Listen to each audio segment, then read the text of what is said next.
Long before history was written in books, before borders were fixed and nations named, Persian kings ruled lands so vast they disappeared into the horizon. Their empires did not rise in sudden fire, nor fall in a single night. They expanded slowly, governed patiently, and faded quietly into memory. Stone by stone, road by road, decree by decree, they shaped the ancient world through routine rather than spectacle. Tonight, we drift back through that long, steady passage of time into an empire built on order, endurance, and the soft, relentless rhythm of history itself.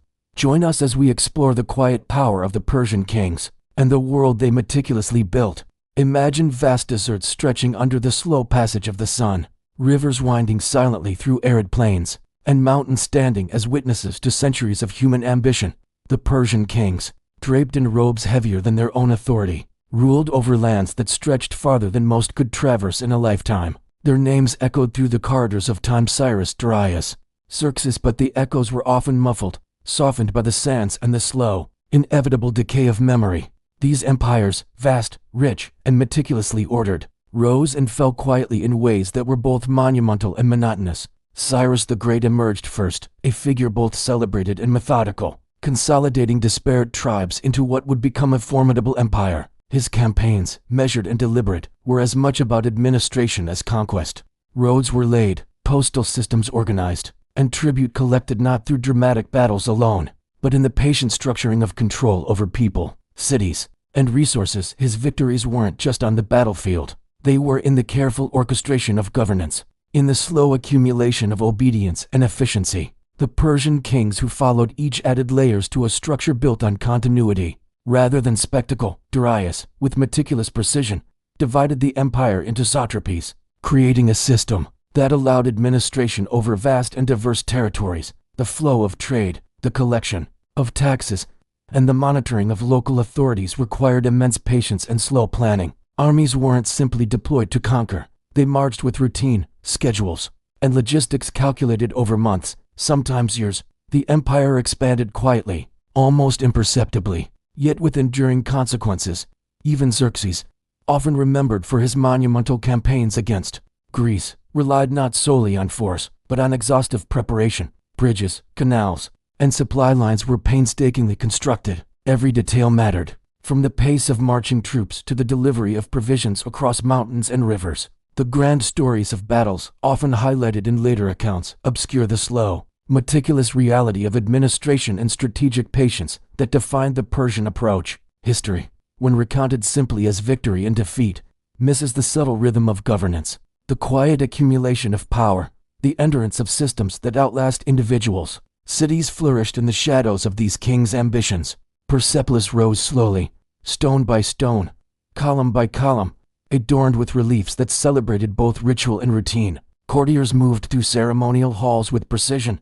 Priests and scribes conducted rites in measured cycles, and artisans labored on projects that would take decades to complete. The empire's heartbeat wasn't in dramatic battles alone. It was in repetition, discipline, and maintenance. Taxes arrived punctually, tribute was recorded meticulously, and the machinery of governance moved quietly, but inexorably across the vast expanse of the empire. Communication, slow and deliberate, extended the reach of the kings. Couriers traveled along the royal roads, carrying messages that would take days to reach distant satrapies. Each report was read, recorded, and acted upon with measured attention. Authority was enforced not merely by presence, but by consistency. Laws were codified, decrees issued, and every satrap understood that the empire's gaze, though distant, was constant. This subtle control, exercised patiently, often proved more enduring than the flash of military might. Yet even the vast Persian Empire, with its organization and infrastructure, was not immune to erosion. Tribes, rival powers, and internal dissent chipped away at its authority over generations. Empires rise not only in battle but in patience, and they decline in the same measured way, slowly, as roads fell into disrepair, as tribute collections faltered, and as distant satraps grew independent. The central authority weakened. Conquest alone could not preserve cohesion. Continuous attention and steady oversight were required, and over decades, even the most meticulous rulers could not guarantee perpetuity. The kings of Persia were therefore engaged in a daily, repetitive task, maintaining the machinery of empire. Each day required observation, assessment, and adjustment. Festivals and rituals, often remembered for their splendor, were in fact systems of control. Courtiers and officials learned routines that reinforced hierarchy, record keeping, census taking, and correspondence were as essential to survival as armies and fortifications. The pulse of the empire was slow and disciplined, a constant rhythm rather than a dramatic crescendo.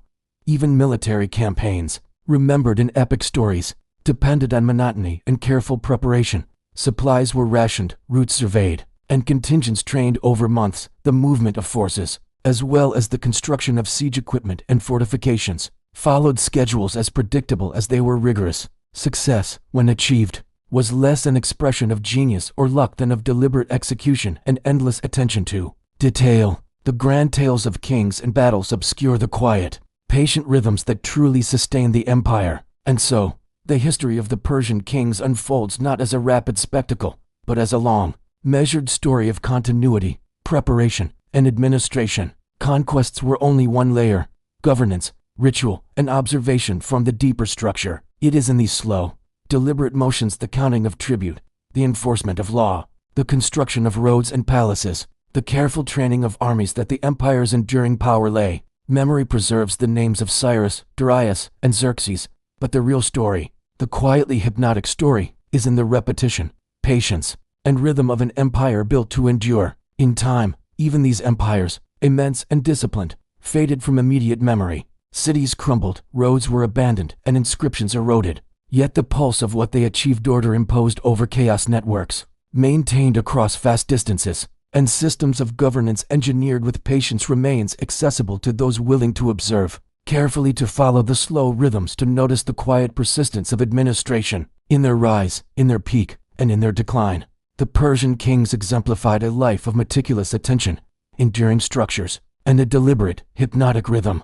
And so begins the story, a long, patient unfolding of kings and empires, of observation and endurance, of systems that outlasted the ambitions of individuals.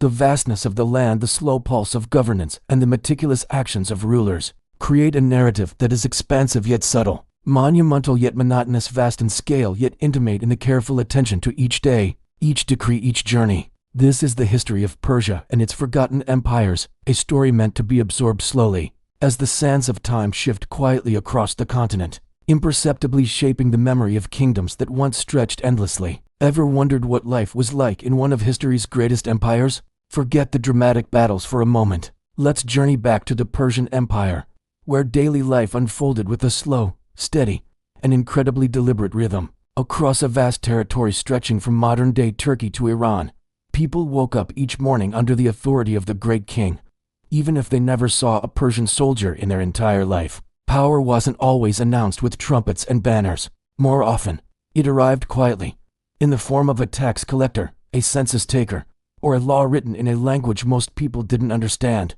The empire worked not because it was always visible, but because it was always present. The real backbone of this colossal state was the system of satrapies, administrative regions governed by officials called satraps. Each satrap was responsible for collecting tribute, keeping the peace, and raising troops for the king. This wasn't a system built for speed, it was built for stability. Imagine messages traveling along the famous Royal Road. Couriers on horseback would ride from station to station, swapping for fresh horses and continuing their journey. A message might take weeks to cross the empire, but it was expected, tracked, and carefully archived. Authority moved at the pace of a horse's gallop, yet it reached further than almost any empire before it. Within these provinces, life was remarkably regular. Farmers worked fields their families had cultivated for generations, their year measured by the rise and fall of rivers. In the cities, merchants used standardized weights and measures set by the imperial government, making trade predictable and reliable. Artisans carved intricate designs into stone, hammered bronze, and wove beautiful textiles, often for grand projects like the city of Persepolis, which took decades to build. These workers were paid not in coin but in rations of grain, wine, and livestock. Their contributions were meticulously recorded on clay tablets, tiny records that have long outlasted the memory of their names. Religion also played a huge role in this ordered world. The official faith, Zoroastrianism, with its emphasis on order, truth, and a cosmic struggle between good and evil, perfectly mirrored the empire's own ideology. Priests tended sacred fires that burned continuously, reciting ancient prayers at precise times. Day after day, But the Persians were also famously tolerant. In lands they conquered, local gods were still worshipped and rituals continued undisturbed, as long as the people remained loyal to the king. This religious patience was a masterstroke of governance. It reduced rebellion and allowed the empire to absorb diverse cultures without constant conflict. Control was achieved not just by force, but by accommodation and repetition. Life at the royal court was just as methodical. Ceremonies followed incredibly strict rules. Courtiers knew exactly where to stand, when to speak, and when to be absolutely silent. Getting an audience with the king was a rare and highly staged event, designed to reinforce the idea that he was a distant, elevated, and almost divine figure. The great king never rushed. He weighed decisions carefully, consulted his advisors, and considered omens. Time itself seemed to move more slowly within the palace walls, measured not by urgency, but by ritual calendars and seasonal festivals. The empire's true strength lay in this deliberate, unhurried pace. Even the military, which we often imagine as chaotic, was highly regulated. Soldiers performed routine drills, learned complex formations, and followed supply schedules that left little room for improvisation. Military campaigns were planned years in advance, with routes mapped out and provisions stockpiled. For the average soldier, war was less about moments of glory and more about long stretches of endurance, marching, setting up camp, standing watch, and repeating it all the next day. Battles were brief, violent interruptions in an otherwise monotonous existence. Trade flowed like a steady river through the empire's veins. Caravans slowly crossed deserts and mountains, carrying spices, metals, and ideas from one end of the known world to the other. A network of inns and way stations provided predictable stops, creating a sense of safety and continuity. The coins minted under King Darius standardized trade, making it easier for a merchant in Egypt to do business with someone in India. Markets opened at dawn and closed at dusk, day in and day out, fostering a level of trust that allowed the empire's economy to thrive. Of course, beneath this calm surface, there were tensions. Local leaders sometimes resented Persian authority. Tribute demands could be a heavy burden, especially during a bad harvest. Some satraps, tempted by their power, tested the limits of their autonomy, but the empire rarely responded with dramatic purges. Instead, it relied on audits, inspections, and the quiet replacement of officials. Stability was maintained through constant vigilance, not spectacle. This obsession with order was reflected in their record keeping. Scribes spent their lives copying laws, decrees, and transactions onto clay tablets and scrolls. This created an administrative memory that outlasted any single person. The very act of writing things down was a form of control, freezing a moment in time, making it permanent. Nothing was ever truly forgotten. It was cataloged, stored, and could be referenced when needed. For generations, people lived and died without ever witnessing a major upheaval. Children grew up under the same imperial system their grandparents had known. Change was slow and incremental. A new governor, a revised tax rate, a repaired road. The empire didn't shock its subjects into submission. It lulled them into acceptance. Routine became its own form of authority. Familiarity replaced fear. By being so constant, Persian rule became almost invisible, deeply embedded into the fabric of daily life. Yet, this incredible stability also contained the seeds of its own downfall. A system that relies on continuity needs constant maintenance. Roads must be repaired, officials must be monitored, and loyalty has to be constantly renewed. As the decades passed, the effort required to hold everything together grew. The empire was still vast and impressive, but its foundations required unceasing care. So, the world of Persian satraps, scribes, priests, and farmers continued its slow, measured existence. Days blended into years, and years into reigns. We often remember empires for their dramatic beginnings and spectacular ends, but their true character is found in the long, quiet centuries in between. This was the time when administration replaced conquest, and repetition sustained power. The Persian kings ruled not through constant, frantic action, but through patient persistence, allowing their empire to breathe slowly and steadily across the ancient world. When we think of great empires falling, we often imagine epic battles, grand betrayals, and cities burning. But the story of the mature Persian Empire is far more subtle, a tale not of dramatic collapse, but of quiet endurance and the slow, heavy burden of its own immense size. This wasn't a story of sudden ruptures, but of gradual, almost imperceptible shifts. Imagine the famous Royal Road, once a symbol of incredible efficiency. As the empire aged, the messages traveling along it became heavier, not with gold, But with complexity, reports from distant provinces grew longer, filled with cautious language and details that required careful interpretation. Back in the imperial center, a decision made in the palace might take weeks to reach a governor, and by then, the problem it was meant to solve could have completely changed. Time itself, slow and relentless, became one of the empire's greatest obstacles. Out in the satrapies, the regional provinces, Persian authority wasn't a rigid, iron fist. Governors learned quickly that strict enforcement of every rule only sparked resistance. Flexibility, on the other hand, encouraged cooperation. So, a fascinating blend emerged. Local customs were often preserved, imperial laws were translated into local languages, and regional elites were brought into the administrative fold. On the surface, this created a picture of perfect harmony, but underneath, it was a constant negotiation. Authority wasn't simply imposed from above, it was bargained for, day in and day out, renewed through compromise rather than force. The empire didn't last by crushing all differences, but by slowly, patiently absorbing them. To most of its subjects, the king was a distant, almost abstract figure. His idealized image appeared on stone reliefs and on coins eternally strong, wise, and unchanging. This was a powerful symbol of continuity, masking the very human reality that rulers aged, made mistakes, and eventually died. Every time a king passed away, a quiet but intense uncertainty rippled through the empire. This was the moment of greatest fragility. Courtiers in the palace carefully shifted their loyalties. Satraps in the provinces watched for any sign of weakness at the center, and the vast armies waited for a clear confirmation of who was now in command. Empires rarely fall in battle alone.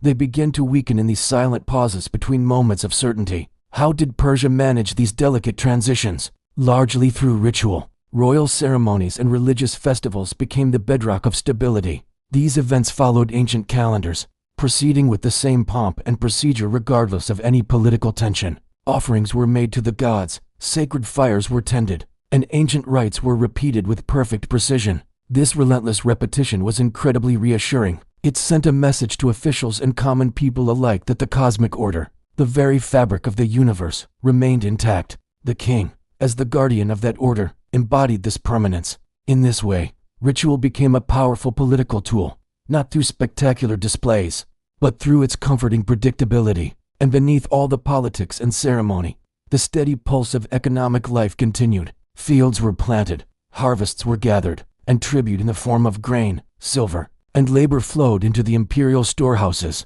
The great machinery of daily survival kept turning. This incredible inertia was one of the empire's greatest defenses. People are unlikely to rebel against a system, however imperfect, that allows them to live their lives, feed their families, and maintain their routines. Stability, once it's established, defends itself through sheer habit. But while things were stable within, external pressures were quietly mounting. Beyond the empire's long borders, other powers were watching. To the west, the Greek city-states were a constant source of friction. We often remember the Greco-Persian wars for their dramatic battles, but from the Persian perspective, they were more like large-scale administrative problems. The core issues were practical, controlling valuable trade routes, securing the borders, and ensuring the loyalty of coastal cities. Military campaigns weren't launched in fits of rage, but after careful, methodical calculation, weighing the costs and potential returns like any other state investment. Mobilizing the massive Persian army for these campaigns revealed the limits of its organization.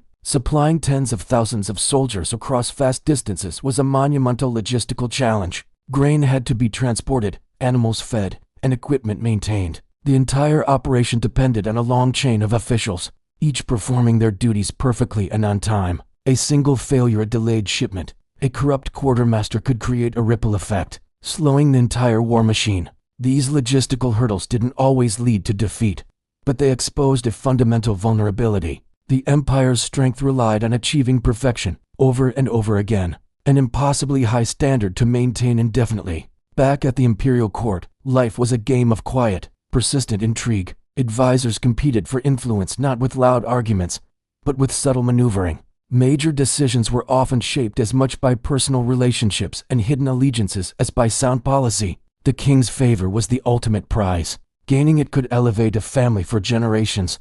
Losing it could see them vanish from the historical record without a trace. In this environment, silence was often more dangerous than open disagreement. Those who misread the unspoken currents of power simply disappeared. Yet, Despite the internal politics, this period of imperial peace, the Pax Persica, allowed for an incredible flourishing of cultural exchange. Ideas traveled alongside merchants on the trade routes, and with officials on their administrative journeys. This led to a fascinating blend of languages, art styles, and technologies across the empire. You could see Persian architectural motifs appearing in Babylonian buildings, or Egyptian artistic influences in Anatolian crafts. Writing systems were adapted, calendars were synchronized, and legal practices became more standardized. This slow diffusion of culture reshaped identities over generations. People still considered themselves Babylonian, or Egyptian, or Lydian, but they were also becoming increasingly Persian in their habits and their expectations of how the world should work. The empire's influence wasn't a sudden flood, it was a slow tide,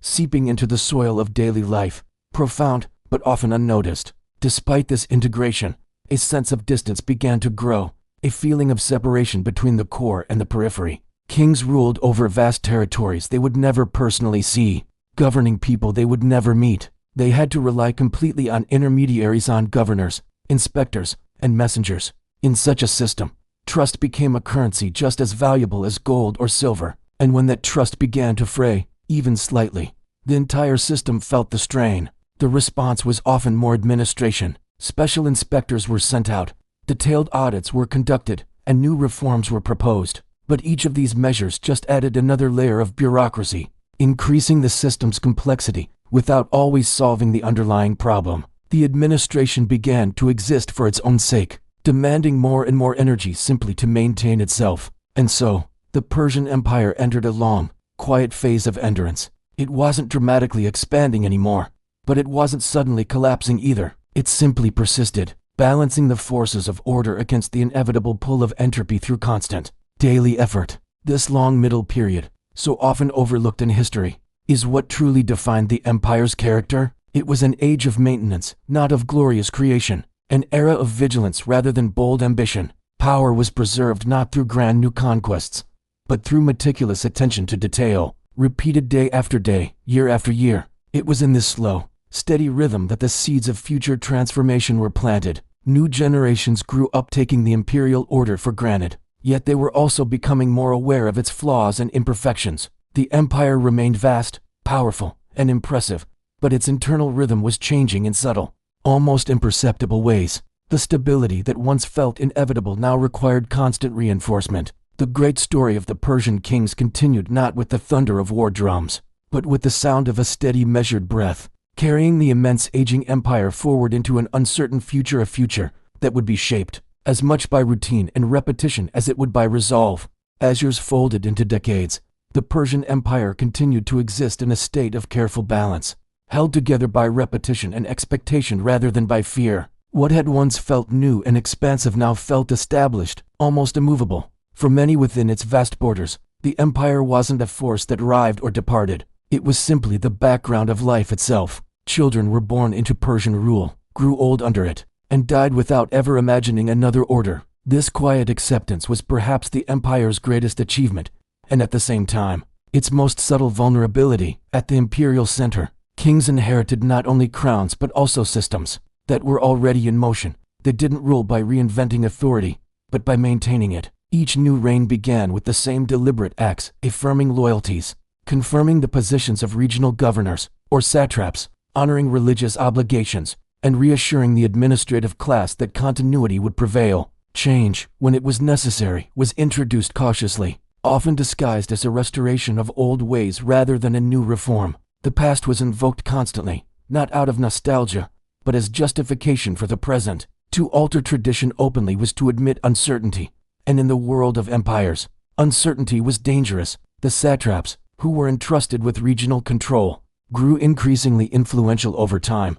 Their deep familiarity with local conditions made them indispensable. They negotiated taxes, settled disputes, and oversaw security with a level of autonomy that couldn't be easily revoked from the distant capital. While inspections and reports from the central government provided some oversight, the sheer distance limited their effectiveness. Over time, loyalty became personal as much as it was institutional. A satrap who was loyal to the king strengthened the empire. One who hesitated weakened it.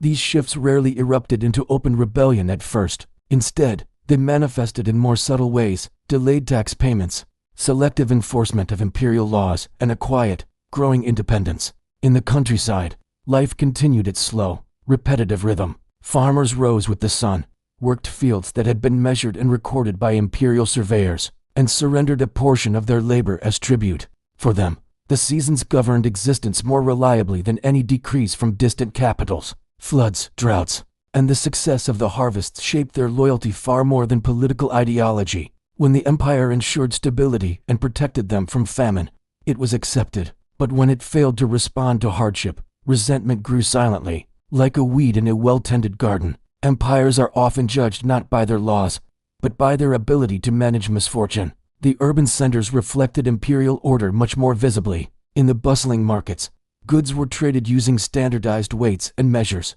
Public works projects, like canals and buildings, bore inscriptions praising kings who had been dead for generations. In the courts, imperial law was applied alongside local customs, creating a hybrid legal system. Bureaucrats moved between offices, copying documents, stamping official seals, and filing reports that traveled slowly outward to the provinces and inward to the capital. This machinery of governance operated constantly, a low hum in the background of city life. Its greatest success was its invisibility.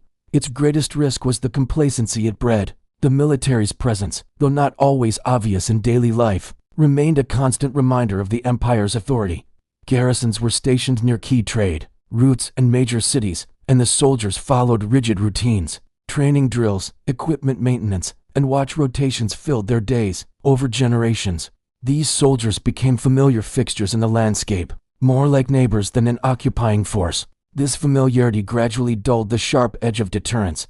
The army was still respected, but it was no longer feared. This subtle shift didn't immediately undermine control, but it fundamentally altered the people's perception of power. Back at the royal court, the distance between the ruler and the ruled grew symbolic as well as physical. The king lived a life surrounded by elaborate ritual, shielded from the outside world by layers of protocol. Advisors filtered the information that reached him, often softening bad news and delaying uncomfortable truths. Decisions were still made, but they were increasingly reactive rather than visionary. The empire was no longer surging forward, it was adjusting. The primary goal had shifted from ambitious expansion to careful preservation. In such an environment, problems rarely seemed urgent until they had already grown deep and complex. Despite this, cultural life flourished quietly across the empire. Artisans continued to refine their styles, creating works that blended Persian, Mesopotamian, and Anatolian influences into a unique imperial aesthetic. Music, poetry, and craftsmanship all reflected a shared imperial identity that transcended regional borders. This art didn't glorify conquest. Instead, it celebrated order, harmony, and continuity. Culture became a powerful stabilizing force, reinforcing the idea that the empire was not merely a political structure, but a complete way of life. Yet beneath the surface of calm, the strain of managing such a massive territory persisted. The larger the empire remained, the more effort it required simply to maintain its equilibrium. Every new generation of administrators added their own procedures, safeguards, and redundancies to the system. This ever-increasing complexity slowed down response times and made the central government more dependent on intermediaries. The system functioned, but it demanded constant, exhausting attention. A quiet fatigue began to set in, not among the masses, but among the very people tasked with maintaining order. External threats continued to test the empire's limits. The border regions required constant vigilance, old alliances needed to be renewed, and precious resources had to be allocated carefully. These pressures didn't overwhelm the empire all at once. They accumulated slowly, like small weights being placed one by one on a structure that was already bearing a heavy load. Each challenge was met with a response that drew upon reserves of organization and discipline built over centuries. The question was not whether the empire could respond, but how long it could continue to do so without fundamental renewal. Thus, the Persian Empire entered a period defined by endurance rather than expansion. Its power now lay in habit, and its authority was rooted in memory. It remained vast, impressive, and orderly, yet it was increasingly reliant on the very routines that had once built its greatness. In this state of quiet persistence, the empire moved forward, sustained by repetition, challenged by the relentless passage of time, and poised unknowingly on the fine line between longevity and gradual decline. Imagine an empire so vast, so powerful, that its greatest enemy wasn't an invading army or a rival king, but something far more relentless, time itself. This is the story of the later Persian Empire, a colossal power that didn't collapse in a blaze of glory, but slowly, quietly, began to wear down from within. What had once been a dynamo of innovation and conquest started to coast on fumes, running on the sheer momentum of its past greatness. Think of it like this: the fiery ambition of Cyrus and Darius had cooled. The kings who followed were less like architects designing a new world and more like museum curators, carefully preserving what was already there. Their days were spent in ceremony, signing decrees drafted by others, and upholding traditions so ancient their original meanings were lost to time. Authority was still absolute on paper, but the energy, the spark, was fading. Stability, which was once the launchpad for expansion, had become the sole objective. The empire's motto shifted from "what can we achieve?" to "how do we avoid messing this up?" To manage this vast and aging system, the bureaucracy swelled to epic proportions. More officials, more paperwork, more layers of approval. Every decision was checked, double-checked, and triple-checked, not to find a better way, but to prevent any possible mistake. This obsession with caution created a kind of administrative sludge. The empire's reflexes slowed to a crawl. A problem could be identified in a distant province, discussed at length in the capital, documented in triplicate, and then archived. The machinery of government had become so heavy it took immense effort just to stay in place. Out in the provinces, the local governors, the satraps, adapted brilliantly. Many of them ruled their territories for decades, outlasting the kings they supposedly served. They built up local loyalties, ran their own miniature courts, and managed their own affairs. This wasn't rebellion. Not yet. It was just practical. A message from the capital could take weeks to arrive. A local crisis needed a local solution right now. Slowly, almost imperceptibly, real power began to drift away from the center and pool in these regional hubs. The empire was still connected, but it was becoming a federation in practice, if not in name. The economy followed a similar pattern. Trade routes, the lifeblood of the empire, shifted with changing politics and even changing climates. Some cities boomed while others withered, often with little to no intervention from the central government. While tribute still flowed to the imperial treasury, more and more wealth was being generated and spent locally. The satrapies were becoming self-sufficient economic zones. The great imperial circulatory system was weakening, with less blood flowing back to the heart. What held it all together? In a word, tradition. Religion and ritual provided a powerful sense of continuity across the empire. The sacred fires in Zoroastrian temples burned without ceasing. Priests meticulously maintained the calendars, and ancient festivals were celebrated on schedule. Year after year, in a world of quiet, creeping change, these rituals were an anchor of certainty. They reminded people that even if the local satrap held more sway than the distant king, the cosmic order was unshakable. This deep cultural conservatism was a source of immense stability. The legendary Persian military also changed its posture.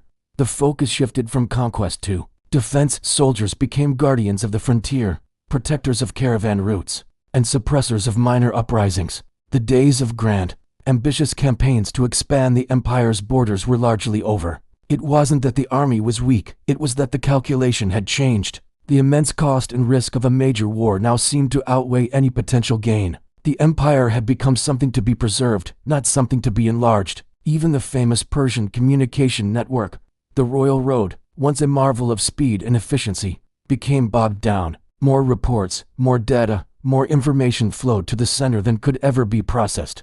The king's understanding of his own empire became a second-hand reality, filtered through layers of summaries and interpretations. By the time news of a crisis reached him, it was often softened, delayed, and stripped of its urgency.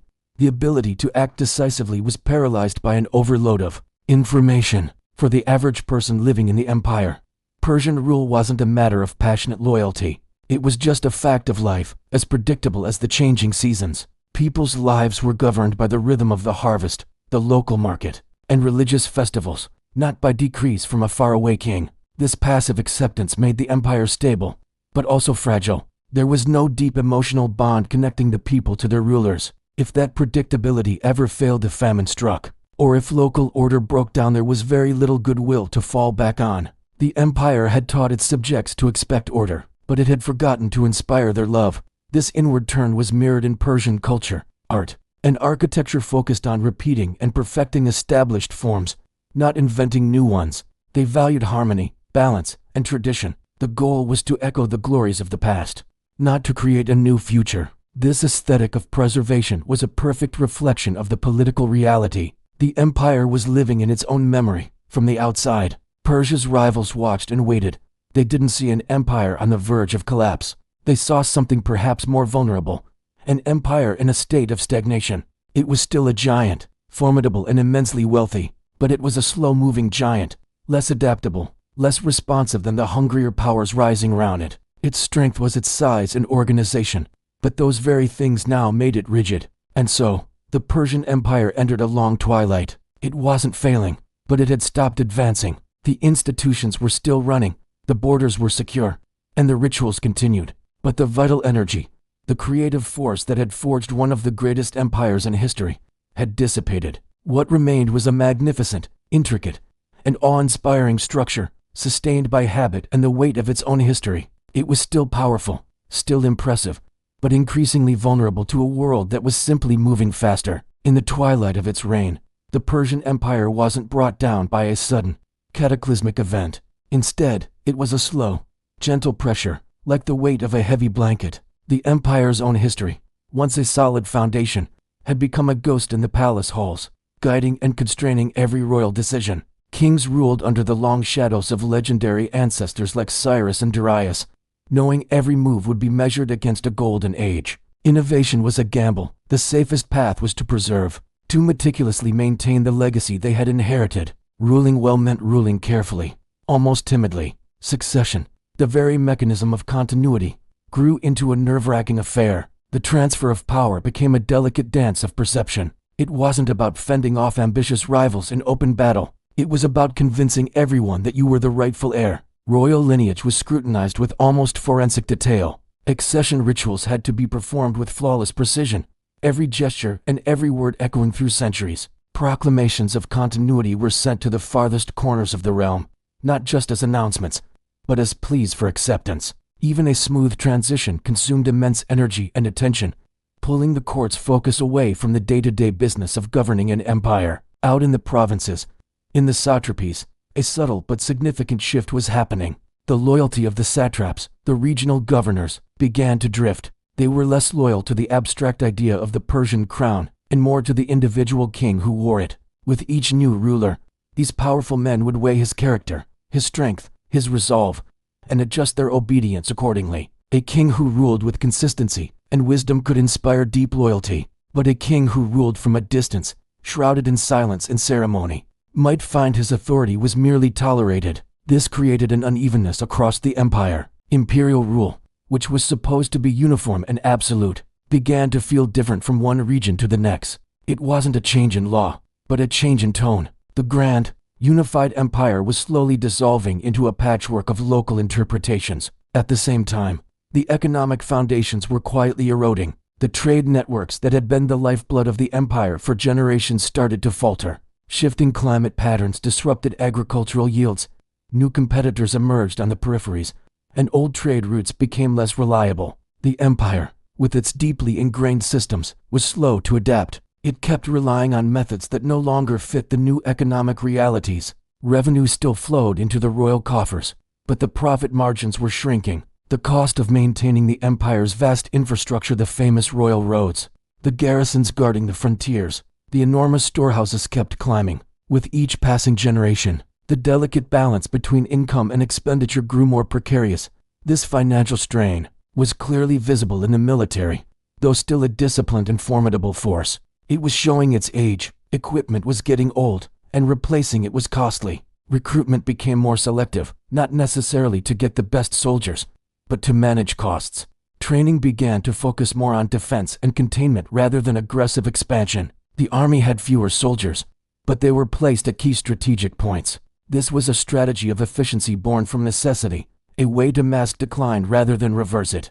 The empire could still defend its borders and respond to threats, but its responses were calculated. The goal was to minimize losses, not to achieve a glorious, decisive victory. War, once the ultimate expression of Persian power, had become a measure of last resort. Back at the heart of the empire, In the royal court at Susa or Persepolis, life grew more insular, more disconnected from the world outside. Advisors learned to speak with extreme caution. Bold counsel, the kind that might have saved earlier kings from disaster, was now seen as a risk. It was safer to tell the king what he wanted to hear, to prioritize stability over urgency. Information from the edges of the empire was filtered as it traveled to the center. A problem on a distant frontier might take months to reach the king's ears, and even longer to inspire any meaningful action. The king's awareness of his own realm became increasingly symbolic, defined by formal reports, elaborate ceremonies, and the performance of power, rather than any direct,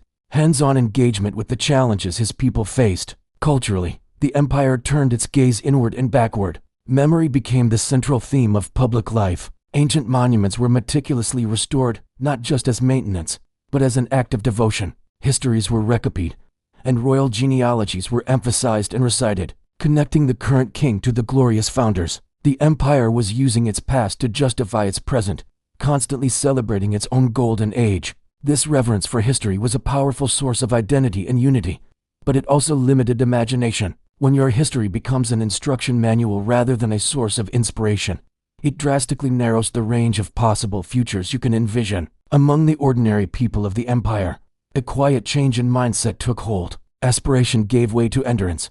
People continued their lives farming, crafting, trading much as their ancestors had, but their expectations had diminished. They no longer hoped for a better future. They just hoped for a stable present. They prayed for consistency, not improvement. This quiet resignation had a side effect. It reduced the likelihood of widespread unrest, but it also eroded the empire's resilience. When hardship struck, a famine, a raid, a local flood, communities increasingly relied on themselves and their local networks.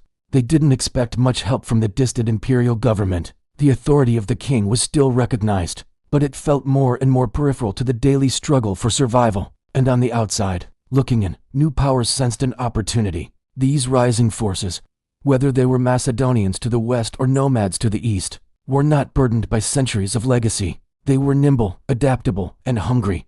They couldn't match Persia in sheer scale or wealth, but they made up for it with momentum and speed. Where the Persian court deliberated for months, these new rivals acted in weeks. Where Persia sought to preserve the status quo, they sought to transform it. At first, these contrasts didn't pose an immediate, existential threat, but they were a sign of a changing world, a world that was starting to move faster than the slow, deliberate rhythms of Persian rule. And so, the great Persian Empire entered its long autumn. It remained vast, organized, and imposing to any outside observer. Yet, it was becoming more reactive than proactive, more a manager of decline than a driver of progress. Its greatest strength, the continuity that had held it together for over 2 centuries, had paradoxically become its greatest weakness, a constraint that prevented it from adapting. The empire persisted, held together by habit, memory, and the sheer inertia of its own massive bureaucracy. But the world around it was changing, shifting, and accelerating, setting the stage for a dramatic transformation that the old empire, in its fragile endurance, would struggle to meet. The final chapter was yet to be written, but the themes of that chapter were already clear. Have you ever wondered what it looks like when a great empire begins to fade? It's not always with a bang, not always with a dramatic invasion. Sometimes, it's a quiet, slow-motion drift. This is the story of the Persian Empire, not in its fiery conquest, but in its long, golden twilight, a period of reflective stillness before the end. Imagine the world outside Persia's vast borders. It's no longer a quiet frontier. It's buzzing with new energy. Small kingdoms and city-states are experimenting. They're trying new ways to govern, fighting wars with new tactics, and forging new identities. Think of it like a neighborhood where new families are moving in, all with different rules and loud, unfamiliar music. For the Persian Empire, this wasn't an immediate threat. It was more like a distant hum, a change in the rhythm of the world it had known for so long. Inside the grand halls of Persepolis, the response was cautious. Reports would arrive from the frontiers, describing these strange new alliances and conflicts. Advisors would debate their meaning in hushed, measured tones. The empire had always been a master of slow absorption, of taking in outside influences and making them its own. But now, the world was changing too fast. The very systems designed for stability and endurance were struggling to keep up with this new pace. The empire was built like a great fortress, but the world outside was learning to flow like water. The borders themselves started to feel different. They were no longer clear, solid lines on a map. They became messy, complex zones of influence. Local leaders on the frontier were playing a dangerous game, balancing their loyalty to the Persian king with the growing power of their new neighbors. It was a constant negotiation. Persia sent more soldiers, more diplomats, and adjusted tribute payments. None of these moves were failures, exactly, but each one drained resources and attention. The empire was patching leaks in a ship that was starting to take on water from all sides. And what about the people living within this vast empire? A subtle but profound gap was widening between them and their ruler. The king was still a divine symbol of order, the center of the universe, but his presence felt more ceremonial, more distant. He was a magnificent portrait on the wall, not a living, breathing leader in the room. People still acknowledged the empire's authority, but in their daily lives, they relied on what was close, their families, their local guilds, their temples. The empire was the sky above them, vast and ever-present, but it no longer touched the ground they walked on. The massive bureaucracy, once the engine of expansion, shifted its purpose. Officials who once planned new conquests were now focused on just holding things together. Their jobs became about maintaining records, confirming who was still loyal, and preserving the appearance of complete control. The system was still running, but it was running on memory. It was a machine designed for progress that was now stuck in a loop of preservation. This defensive crouch could be felt everywhere, from the smallest town to the imperial court. This inward-looking mindset was also reflected in Persian culture. Art, literature, and religious rituals all began to emphasize the same things: harmony, continuity, and a beautiful, idealized past. This wasn't a bad thing. It reinforced a sense of unity, but it also built a wall against new ideas. Any innovation that did happen was often disguised as a revival of old traditions. The empire was trying to preserve itself by repeating itself, endlessly polishing the treasures it already had instead of seeking new ones. The economy followed a similar pattern. Farmers still farmed, and artisans still crafted beautiful goods. But the great investments in new roads, new cities, and new ventures dwindled. Trade became more cautious, sticking to the old, safe routes. Why take a risk when stability was the goal? This conservatism kept the economy from collapsing, but it also capped its potential for growth. Any real economic energy was happening at the local level, driven by local leaders, which further decentralized power away from the center. Even the military, the symbol of Persian might, began to change its role. The image of strength was more important than the application of it. There were grand parades, meticulous inspections, and ceremonial displays of power. The army was still a formidable, disciplined force, but it was no longer an instrument of ambition. It had become a guardian of the boundaries, a symbol of presence rather than action. Power was no longer about what the empire did but simply that it was asterisk. So, what did the elites, the people at the very top, think about all this? They knew, they saw the signs, but it wasn't a sense of panic. It was a quiet, nagging concern, a collective anxiety. Their discussions weren't about bold renewal or radical change. They were about preservation. Reforms were suggested, but always cautiously, often watered down so much they barely made a difference. The fear of shaking the system, of accidentally breaking something precious, was stronger than the desire to fix it. The empire chose the comfort of the familiar over the risk of adaptation. And so, the Achaemenid Persian Empire entered its final phase. It was still vast, orderly, and magnificent. Its institutions were ancient and enduring, but the fire, the dynamism that had built it, had faded to embers. It had become a self-contained world, watching through the windows as the world outside moved faster, experimented more boldly, and changed in ways it could no longer comprehend. Persia watched, it maintained, and it preserved, unaware that the very qualities that had given it such incredible longevity were now sealing its future. It was a giant, standing perfectly still, not realizing the ground beneath its feet was slowly, quietly, washing away. Thanks for joining us on this journey into the past. As the world accelerated, the Persian Empire remained deliberately still. This stark contrast, the gap between its measured, ancient rhythm and the frantic pace of its neighbors, grew wider with each passing year. Time, once a loyal ally that had built this vast structure, now began to press unevenly against its foundations. Elsewhere, events unfolded with breathtaking speed, driven by raw ambition and relentless adaptation. Persia, however, responded as it always had, through careful consultation, meticulous record-keeping, and time-honored ritual. This difference wasn't immediately catastrophic, but like a hairline crack in a monument, it deepened with every generation. Internally, The signs of strain, though subtle, were becoming more visible. The very infrastructure that symbolized Persian unity, the royal roads, the life-giving canals, the vast storehouses demanded constant repair. Maintenance crews were still dispatched, but their efforts were no longer uniform. Some vital regions received prompt attention, others were put on a waiting list. Delays, once unthinkable, became normalized. A problem that would have been addressed with swift authority was now scheduled for review, then debated, and often postponed. The empire didn't ignore these issues, it simply absorbed them, allowing a quiet imperfection to coexist with its grand, overarching order. The administrative class, the very backbone of the empire, was aging alongside the system it so faithfully served. Senior officials trained their successors not in the art of innovation, but in the science of repetition.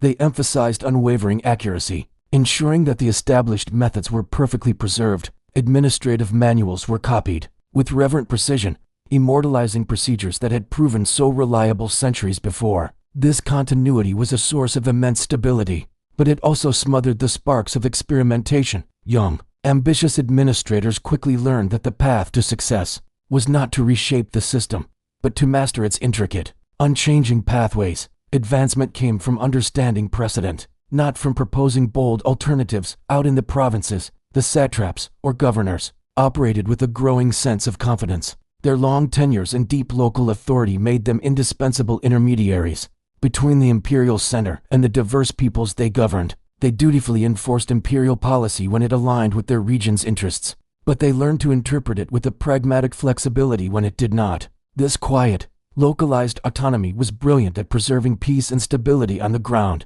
but it subtly diluted the power of the central government. The empire was becoming less a single, cohesive organism and more a loose federation of habits, united by a shared tradition rather than a singular, decisive command. Economically, the empire's heart continued its steady beat, but the circulation was becoming uneven. Disparities widened between regions. Some provinces flourished, blessed by geography or positioned along lucrative trade routes. Others, less fortunate, began to stagnate. The imperial system of redistribution still existed, designed to balance these inequalities, but it lacked any sense of urgency. The central administration monitored the trends, recorded the figures, and adjusted its long-term expectations, but decisive, swift intervention was exceedingly rare. The empire seemed to trust that time and its own immense weight would naturally correct any imbalance, favoring patience over direct action. Culturally, the empire became a house of memory, where imagination was a less frequent guest. Grand celebrations honored the founders of the dynasty, the great victories of the past, and the ancient ideals that had forged their identity. These powerful commemorations reinforced a sense of unity and shared purpose, but they also reinforced a deep-seated stasis. The past was not a subject for critical inquiry, it was an object of reverence, and when change itself is framed as a deviation from perfection, continuity becomes the only acceptable path forward. This reverence created cohesion, but it subtly discouraged the kind of critical reflection needed to navigate a changing world. The Persian military, while still a formidable force, began to reflect this inward focus. Its strategy shifted, emphasizing containment and deterrence over conquest and expansion. Soldiers were trained with meticulous skill to hold ground, not to gain it. Fortifications were strengthened, borders were reinforced, and diplomatic alliances were maintained with a cautious, deliberate hand. These measures were highly successful in preserving the empire's vast territory, but they also signaled a fundamental shift in its global purpose. Persia no longer sought to actively shape the world beyond its borders. It now sought primarily to protect itself from it. Communication between the imperial center and its far-flung peripheries grew increasingly formalized. Official messages adhered to a strict, established language, a kind of administrative code designed to reduce ambiguity. But in doing so, it also stripped away nuance and urgency. It became incredibly difficult to convey a sense of crisis through a system built for calm, measured deliberation. By the time a pressing concern from a distant province finally reached the desks of the decision-makers in the capital, it had often been reframed and reprocessed into just another routine matter. This bureaucratic transformation of crisis into process effectively dulled the empire's reflexes, slowing its ability to respond to genuine threats. Among the general populace, the empire's immense authority began to fade into a background presence. It was the air they breathed, the ground they walked on, but it was no longer the fire in their hearts. People continued to live their lives within the empire, but they didn't necessarily live for it. Loyalty became a practical matter, not an emotional one. The empire was respected as a source of order and stability, but it was no longer central to their identity. Communities defined themselves through their local ties, their unique traditions, and their immediate needs. The grand imperial framework persisted, a magnificent and ancient structure, but it no longer truly inspired the millions who lived within its embrace. Externally, this slow, inward turn did not go unnoticed. Ambitious rivals and observers on the frontiers saw not a looming collapse, but a window of opportunity. They noted the empire's profound caution, its preference for preservation over projection, and its deep reliance on tradition. These very qualities, which had once been the bedrock of Persian strength, now appeared as vulnerabilities, openings for those who were willing to move quickly, to take risks, and to act decisively. And so, the great Persian Empire approached a critical threshold. It was not a threshold marked by a dramatic crisis, a civil war, or a barbarian invasion. It was marked by a quiet, growing contrast. The empire remained vast, disciplined, and enduring, a testament to its own magnificent history. Yet, it was increasingly out of step with the world around it. Its rhythms were slow and deliberate. Its institutions were reliable but rigid. Its identity was deeply and immovably rooted in the past. But the world beyond its borders had begun to operate on a completely different tempo. The empire's capacity to adapt to that new rhythm grew more limited with each passing day, setting the stage for the final, dramatic transformations that were yet to come. As the sun began to set on the great Persian Empire, the winds of change, which had long whispered at its borders, started to gust inward, reaching the very heart of its domain. What were once distant tremors now became steady, ground-shaking pulses felt in regions that had known security for generations. The empire's reaction was a familiar, well-oiled process. Reports flowed in, councils deliberated, and adjustments were made. But the machine was losing its efficiency. The familiar levers of power required more force, more coordination, and precious, dwindling time. The system, once a marvel of imperial engineering, was still running, but its tolerance for error had shrunk to a razor's edge. Leadership in these twilight years was a study in caution. The kings who sat on the throne were acutely aware of their limitations. They grasped the immense scale of their dominion, but they also felt the fragility of the threads holding it all together. Authority was no longer asserted through bold commands, but through the quiet reinforcement of continuity. Royal decrees weren't about grand new projects. They were about stability, unity, and tradition. They were constant reminders that the empire, despite the mounting pressures, remained whole. Words became a shield, offering reassurance to a populace and a court that could feel the ground shifting. But reassurance, as powerful as it is, could not replace lost momentum. Out in the provinces, the satraps, the regional governors, found themselves in a curious position. Their autonomy, once a practical concession from a distant central government, had solidified into a structural reality. Many were competent rulers, and their primary focus shifted from imperial ambition to regional stability. They kept the peace, collected taxes, and managed their territories effectively. In the short term, this was a blessing. It maintained order where chaos might have reigned. But in the long term, it fragmented the empire's strategic vision. Coordination between provinces faltered. The grand tapestry of Persia was unraveling, thread by thread, into a collection of well-governed but disconnected patches. On maps and in grand ceremonies, the empire was one, but in practice, its coherence relied more on negotiation between powerful governors than on directives from a central king. The strain began to show in the empire's treasury. The lifeblood of any great power trade was being rerouted. New, more dynamic routes were emerging, bypassing the traditional economic hubs that had filled Persia's coffers for centuries. Revenue declined, not in a sudden crash, but in a slow, uneven bleed. This had direct consequences for the empire's ability to maintain its vast infrastructure of roads and canals, and more critically, its military readiness. Every lost coin was meticulously recorded by scribes, the problem documented in excruciating detail. Yet, the solutions were always incremental, cautious. The empire was adapting, but slowly, by lowering its expectations rather than by fundamentally redefining its strategy. This is the insidious nature of gradual decline. For those living through it, it often feels like simple, mundane continuity. The military, the legendary force that had carved out the empire, faced similar constraints. The discipline of the Persian soldier remained, a testament to a proud martial tradition. But the army's sheer scale and its famous flexibility were shadows of their former selves. Mobilizing for a major campaign now required far more preparation. Supply chains, stretching across thousands of miles, became fragile and vulnerable to disruption from even minor threats. The empire could still mount a formidable defense. It could hold a line, resist an invasion, and make any attacker pay dearly. But winning a defensive victory and regaining the strategic initiative are two different things. Once momentum was lost, it was incredibly difficult to get back. The ability to project power, to strike decisively, was becoming a memory. Culturally, this period saw an intense focus on the past. As the present grew more uncertain and the future more opaque, the empire turned inward, seeking comfort in its own glorious history. Reverence for the past deepened into something akin to worship.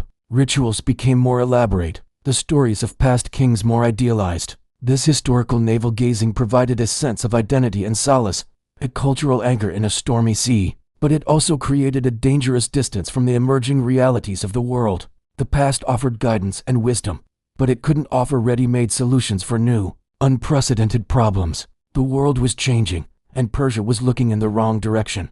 For the common person, the farmer, the artisan, the merchant, the authority of the empire felt increasingly abstract. Life went on, governed by familiar local structures and customs. But that powerful sense of belonging to a grand, unified, world-spanning project was fading. People adapted with a pragmatist's eye, their loyalty shifting to the local satrap, the regional power broker, the community leader who could guarantee their security and prosperity. The empire was still there, a distant, majestic backdrop to their lives, but it was no longer central to their identity or their aspiration. Externally, the contrast couldn't have been more stark. New powers were rising, unburdened by the weight of a long legacy. Their structures were leaner, their armies more mobile, their strategies more adaptive. They didn't try to match Persia's scale. That would have been suicide. Instead, they exploited its inertia. Where Persia deliberated in endless councils, they acted. Where Persia sought to preserve its ancient traditions, they innovated and transformed. They were a fast-moving current, and the Persian Empire was a colossal ship, majestic but slow to turn, caught in the drag of its own history. Yet, the end was not dramatic. There was no single, cataclysmic collapse, no decisive battle that shattered the empire in an instant. Instead, its authority simply thinned, like light fading at dusk. The form of control remained the governors, the laws, the ceremonies, but the substance, the real power to command and shape events, slowly evaporated. The system endured, but it no longer drove the narrative of the age. In its final stage, the Persian Empire existed more as an inheritance than as a living force. It was respected for what it had once been, and tolerated for what it remained. Its institutions still operated, its ancient rituals were still performed, and its borders were still recognized on the maps of the known world. But its capacity to define the future had passed, and so, the Achaemenid Persian Empire approached its final transition not with a bang, but with a quiet, solemn inevitability. The very structures that had sustained it for centuries now gently carried it toward its conclusion. What remained was a vast and powerful memory, an enduring imprint on the land, on culture, and on the very idea of governance. An empire fading not in fire and fury, but in a profound silence, preparing to pass from presence into history. The fall of the Persian Empire wasn't the dramatic, fiery collapse you might imagine. There was no single, cataclysmic battle that brought everything crashing down. Instead, it was more like a long, slow sunset, a gradual dimming of a once brilliant light.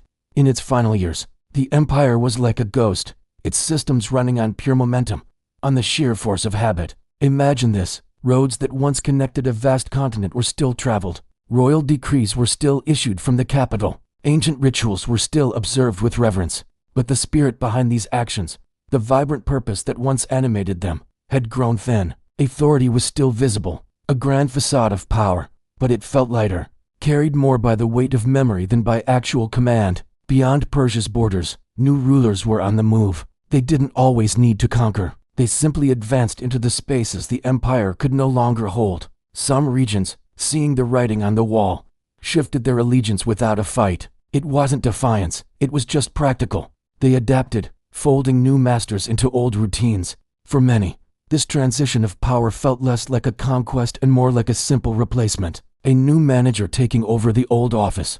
And for the everyday person, life went on. Markets bustled at dawn. Farmers tilled their fields under the same sun, and prayers were offered in the same temples. Empires rarely end for the people living inside them. They just change their names. The new boss might have a different title, but the daily work remains the same. At the very heart of it all, in the grand palaces, the last Persian kings continued to rule as they always had. They governed through ceremony, consultation, and the wisdom of precedent. They issued proclamations that affirmed continuity, even as the borders of their influence shrank with each passing season. You might think these acts were futile, a denial of the inevitable, but they weren't. They were about preserving dignity, about ensuring the empire didn't collapse into chaos. It receded gracefully, maintaining order where it could, and surrendering influence where it could not. Decline, when managed with such care, can appear almost peaceful. The most resilient part of the empire was its administrative machinery. This was the true engine of Persia. Long after the armies faltered, scribes were still meticulously recording transactions. Officials were still applying familiar laws to new situations. Courts were still resolving disputes using traditions that were centuries old. This system was so effective, so well designed, that even the new powers that emerged often chose to adopt it rather than tear it down and start from scratch. Why reinvent the wheel when a perfectly good one is already turning? This is where we find the empire's greatest legacy. It wasn't in the vast territories it once controlled, but in its structure. The Persian methods of governance, of keeping detailed records, of fair taxation, and of a remarkable degree of tolerance for different cultures. These ideas endured. They outlived the empire itself, shaping the successor kingdoms who inherited not just land, but a blueprint for how to run it. And what about the culture? Did it simply vanish? Not at all. The Persian language, its beautiful art, its profound rituals, and its collective memory survived. They were woven into the fabric of the new regimes. The empire's identity shifted from one of political rule to one of cultural influence. What had once been imposed by force was now remembered with fondness, or simply accepted as the way things were. Monuments weathered over time and ancient inscriptions faded, but the ideas, the core principles of Persian civilization persisted. The concepts of order, balance, and efficient administration continued to guide societies long after the kings themselves were gone. So, for the people on the ground, the end was subtle. Generations had lived their entire lives under Persian authority. Its departure didn't suddenly erase their habits or their worldview. They adjusted, they adapted, and they continued. Empires, you see, end in history books with a specific date and a dramatic chapter title. But in the lives of ordinary people, they dissolve like sugar in water gradually, quietly, until you can no longer see the original form. But its essence is still there. The Persian world didn't shatter. It transformed. Its structures absorbed rather than destroyed. In the end, the Persian Empire became what all great empires eventually become: a memory, a story shaped more by its incredible endurance than by any single moment of drama. Its rise had been deliberate and strategic, its rule was methodical and organized, and its decline was measured and quiet. It left behind roads that are still traced by modern highways, laws whose echoes can be heard in legal systems today, and administrative systems that are still studied for their efficiency. It wasn't forgotten because it failed. It was forgotten, in a way, because it succeeded for so long that its presence became ordinary, as natural as the landscape itself. And so, as the final echoes of Persian rule fade into the quiet of history, what remains is not a tale of sudden ruin, but a testament to long persistence. An empire built on patience, sustained by routine, and concluded in silence. Its story drifts gently into the past, steady and unhurried, reminding us that the world moves on, beyond the reach of kings, as time, as always, continues its relentless, peaceful march forward.